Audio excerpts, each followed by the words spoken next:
नमस्कार शेतकरी मित्रांनो, कृषी विश्वविज्ञान या यूट्यूब चॅनल आपलं सर्वांचं स्वागत आहे. आज आपण इथे कोथिंबीर फवारीत आहोत.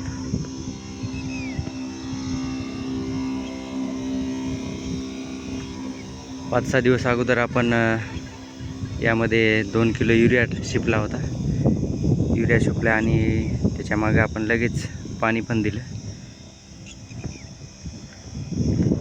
तेव्हापासून जरा कोथिंबीर जी आहे ती हिरवीगार दिसत आहे. हे बघा, कोथिंबीरीला जे आहे ते आज 1 महिना झालेला आहे. 1 महिन्यामध्ये कोथिंबीर अशी या प्रकारे आहे.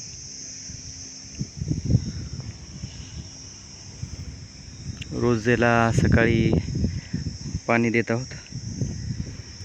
आता 5 दिवसाखाली आपण युरिया शिपला आणि पाणी दिलं आणि त्यानंतर आता एकदा एक बुरशीनाशक आणि एक टॉनिक हे आपण फवारणी घेत आहोत. काही ठिकाणी पिवळी पण पडत होती, पण युरिया टाकल्यानंतर थोडा फरक पडला. पुन्हा आता आभाळ चेंज झालेलं आहे.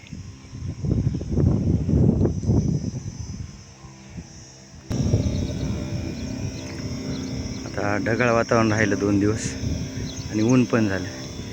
त्यामुळे आपण एक बुरशीनाशक घेत आहोत आणि बायो 303 म्हणून आहे आणि अजून एक टॉनिक आहे ते एक घेत आहोत.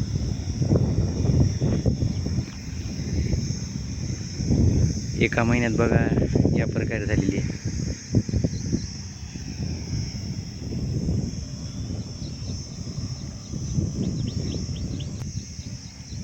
तर आपण याला पाणी ऊन असल्यामुळे आपल्याला पाणी चांगलं द्यावं लागलं. त्याशिवाय कोथिंबीर उगवतच नाही आणि कोथिंबीर तर आपली वाढ चांगली झाली, त्यासोबतच गवत पण निघलं.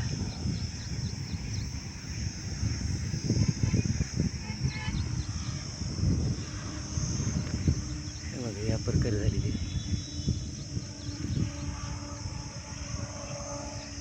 असं शेतकरी मित्रांनो, पुन्हा पुढील व्हिडिओमध्ये भेटूच. तोपर्यंत जय जवान जय किसान.